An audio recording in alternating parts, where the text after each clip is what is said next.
Greetings from the dark continent. Conscious Caracal here to shine a light on the goings on down south. So recently I was on Ronaldo Goose's show to debate the concept of white privilege. I was debating Gary Kukumur, and now I actually think that I need to make a video just to concisely sum up some of my points, seeing as the debate ended up being an hour and a half, and I know a lot of you don't have time to really invest in that long an endeavor to listen to. So maybe I should just on the outset clarify that yes, apartheid had a very big impact on South Africa's history. It has put us in a position where it has affected every community in this country. It has pretty much set us on a very specific path. Many facets of our society, whether they be economic, social, or even the racial fabric of this country, was definitely affected by it. I mean, it would be hard to deny that. But then at the same time, these effects are so complex and so multifaceted that summing them up and condensing them so grossly into one term like white privilege is incredibly divisive. It is a gross oversimplification, and it doesn't really help us solve our problems. It just creates more. It creates the problem of heightening racial tensions in this country. You can't bring two things together with a wedge, and white privilege is definitely a wedge, seeing as it is a racial stereotype and a generalization of note. Now, when it comes to privilege, I definitely believe that privilege is heavily context dependent. Even a billionaire has no privilege on a desert island. So in that vein, let me list some of my personal privileges. I grew up in a household with two loving, supportive parents. I had the privilege of going to a school where teachers weren't absent. I had the privilege of growing up in a community that was supportive, that helped me, that pushed me to aspire towards greater things than I may have aspired to on my own. I had the privilege of meeting very good friends, friends that pushed me to be better, friends that pushed me to self-improve, to realize my ambitions and my goals, and to set even bigger goals than I had set for myself. Those are just some of my privileges. I grew up with enough money to be able to buy books. I had the privilege of having a father that taught me the immense benefits of reading, of self-improvement, of not just watching television, but rather educating myself. That's a very big privilege of mine. I had the privilege of being able to self-educate. But then at the same time, none of these privileges are exclusively white. None of these privileges were granted to me because I had white skin. These are privileges that millions of black South Africans also have. The black middle class in South Africa is bigger than the entire white population of the country. It seems to be that people can't really decide what white privilege means. If it's wealth, according to the stats most quoted, 1% of white South Africans live in poverty. But at the same time, only 6% of Indian South Africans live in poverty. Now, where's the privilege threshold? When will the percentage living in poverty determine that a group is now privileged? If the Indian poverty rate in South Africa drops even more, will there be a point when we start talking about Indian privilege? I mean, this seems to be a very unproductive rabbit hole, basically. But then at the same time, why don't we just talk about wealth privilege? Why does it need to have a racial adjective? Why do we need to talk about white privilege and not wealth privilege? If it is white privilege, does a white person in a squatter camp still have more privilege than the black president of South Africa? I mean, what of the children of Ace Magashule, Cyril Ramaphosa, Jacob Zuma? Are they not privileged? If we start using the term wealth privilege, it would not only diffuse this very divisive form of rhetoric, it would be more over-encompassing. It would not exclude these cases of the rich black South Africans. It would not have a racial element at all. It would be more fair. We would be talking about wealth privilege rather than white privilege. Wealth is also quantifiable as compared to White privilege. How do you measure white privilege? What if for example, a mixed race couple that married in the 90s and they had a mixed race child? Is that child 33% privileged? Is that child 50% privileged because he has white genes? Seems to be the logic you're using. What about, so are you telling me there's some type of, I don't know, white privilege pencil test you'd like to do? Be my guest if you want to go down that route. Now, during my debate with Gary Kukumura, he brought up the point that a white South African like me has no idea what the experience of a black South African is like. No, granted, I don't know exactly what it's like to be a black South African, but then you also have to concede that when you use the term white privilege, you are implying that you know what it's like to be a white South African, which you clearly don't. I can just look at my own background in terms of coming from the South African countryside. I didn't come from a privileged suburb. I didn't grow up in a rich community.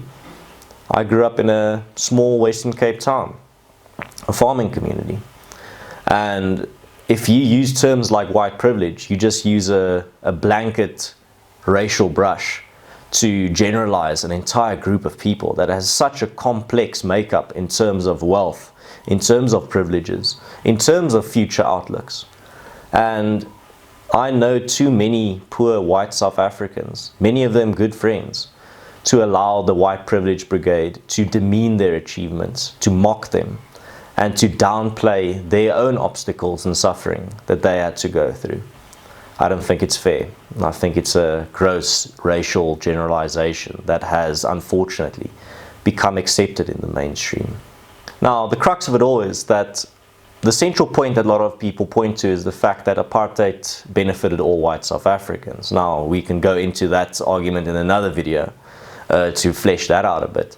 But Thuli Madonsela, where this whole conversation started, said that white privilege is universal, which means no matter where you go in the world, your white skin will give you certain privileges that other people don't. It'll give you the edge. It'll give you benefits in any country in the world just because you have a certain amount of melanin in your skin. So when you're making the argument that white privilege is specifically apartheid dependent, you can't then go and say that white privilege is universal, because apartheid is a South African thing. It didn't apply in other countries.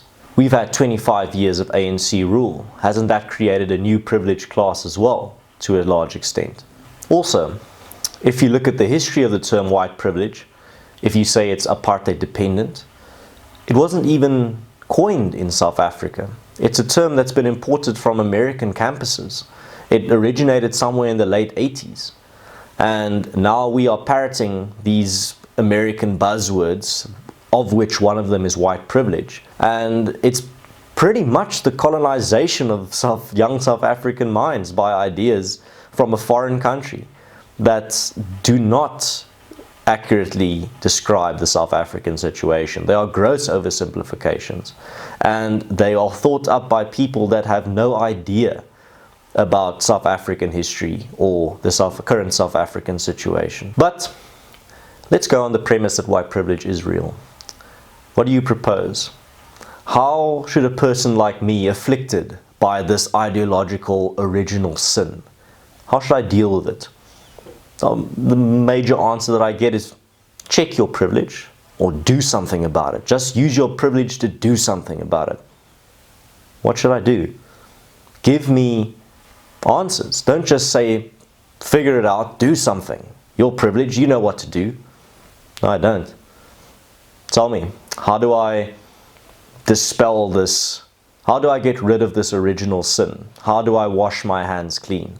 Even though I'm a born free, I was born after apartheid. I didn't vote under the apartheid system. But it seems that even still, being a born free came with terms and conditions that I just didn't read. Something else that people didn't take into account is the fact that white South Africans don't have one universal history or one history that applies to all of us. I mean, just look at my ancestors. Being an Afrikaner, my ancestors were put into concentration camps in the Second Anglo-Boer War, where thousands died, women and children, and our farms were burned down and destroyed. And all those soldiers, after losing a war, had to go back to nothing, had to go back to a country that had been hit by a scorched earth tactic. They had nothing. They had to go work on the mines. They had to go start from scratch. During the Great Depression, a third of Afrikaners were unemployed. Sounds a lot like modern South Africa. So when you paint a white person with a broad brush, take into account that we didn't all have the same history. We all come from different ancestral backgrounds. Now, I conclude with a clip that I find absolutely hilarious, and I think it'll speak for itself. So before I go, I hope you learned something from this video, gave you some insight. This is a very important conversation, seeing as white privilege has become a mainstream term that a lot of high position people are using. So let's talk about it, let's debate it, and let's have a conversation that can actually move us forward. So this has been Adams van Zyl. Cheers guys, have a good one and enjoy this video. I never considered my color the issue. I considered my qualifications the issue. Well, David, you know, that's a whole nother long conversation about white privilege and things that you have the privilege of doing that people of color don't have the privilege of. How do I have the privilege of white privilege? David, by virtue of being a white male, you have white privilege. This whole long conversation, I don't have time to get into it. Ariva, I hate to break it to you, but you should have been better prepped. I'm black. Okay, then I stand. See, you went to white privilege. This is the falsehood in this.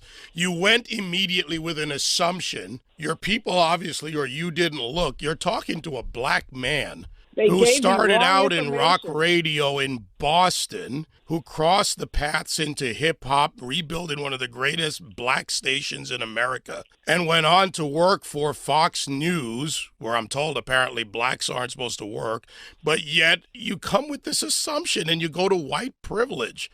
David, that's actually insulting. It is, and I apologize because my people gave me wrong information. They told me the whole white privilege thing is insulting. David, can I apologize and correct the record? I want to apologize. I was given wrong information about you, and I apologize. But based on my color, you were going to something that I was part of, and just to add to it, my family background is white, black, Indian, Arawak, Irish, Scottish. I mean, it's so diverse. I'm like the UN when it comes to this. And this is part of the problem with driving a narrative around a construct like white privilege.